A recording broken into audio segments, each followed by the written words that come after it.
क्या आपने कभी ऐसा महसूस किया है कि आप सही है, फिर भी लड़ने की ताकत नहीं बची?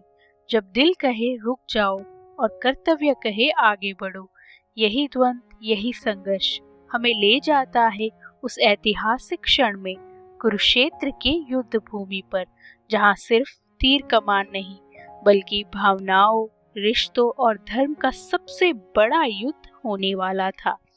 और इसी पल में शुरू होती है भगवत गीता का पहला अध्याय, अर्जुन विषाद योग, यानी वो अध्याय जहां एक महायोद्धा टूट जाता है। कुरुक्षेत्र का विशाल मैदान, धरती कांप रही है, शंखों की गूंज आसमान तक जा रही है। एक तरफ कौरवों की विशाल सेना, भीष्म पितामह, द्रोणाचार्य जैसे महान योद्धा, दूसरी तरफ पांडव सत्य और धर्म के लिए लड़ने को तैयार। तभी कौरवों के राजा दुर्योधन अपने गुरु द्रोणाचार्य के पास जाते हैं और गर्व से अपनी सेना की ताकत गिनाने लगते हैं। वो कहते हैं, गुरुदेव देखिए, पांडवों की सेना कितनी चतुराई से सजी है, लेकिन हमारी सेना भी किसी से कम नहीं है।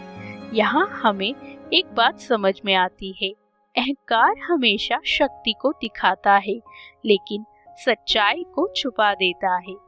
फिर अचानक भीष्म पितामह शंख बजाते हैं और उसके बाद हर योद्धा अपने अपने शंख बजाने लगते हैं। उस गूंज से पूरा वातावरण कांप उठता है, मानो प्रकृति भी इस महायुद्ध की गवाह बन रही है। अब बारी आती है अर्जुन की, जो अपने रथ पर खड़े हैं और उनके साथ ही है स्वयं भगवान श्री कृष्ण।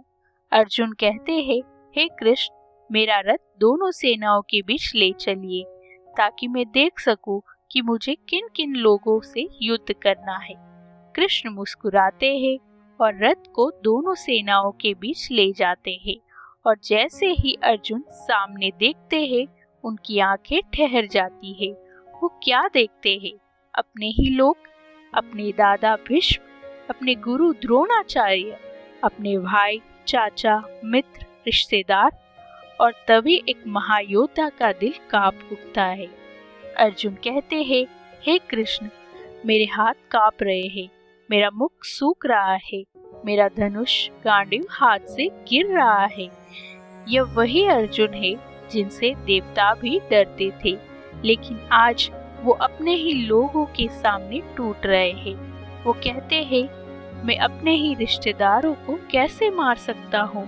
ऐसे राज्य, सुख और विजय का क्या फायदा, जिसके लिए हमें अपने ही लोगों का वध करना पड़े? यहाँ अर्जुन का दर्द सिर्फ डर नहीं है, यह मोह है, यह कर्तव्य और भावनाओं के बीच का संघर्ष है। वो आगे कहते हैं, अगर ये लोग मुझे मार भी दे तो भी मैं इन पर हथियार नहीं उठाऊंगा। और अंत में अर्जुन अपना धनुष नीचे रख देते हैं और रथ में बैठ जाते हैं, पूरी तरह निराश होकर। यही है अर्जुन विषाद योग का असली अर्थ। यह सिर्फ अर्जुन की कहानी नहीं है, यह हम सब की कहानी है।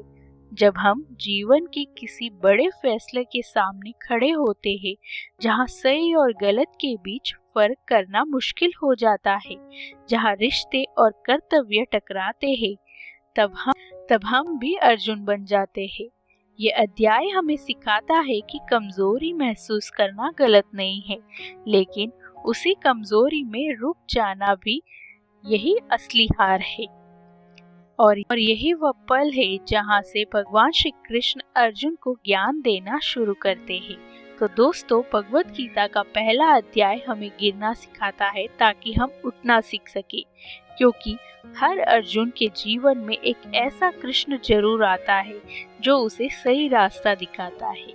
और अगले अध्याय में श्री कृष्ण देंगे वो ज्ञान जो न सिर्फ अर्जुन का जीवन बदलेगा, बल्कि पूरी मानवता का मार्गदर्शन करेगा।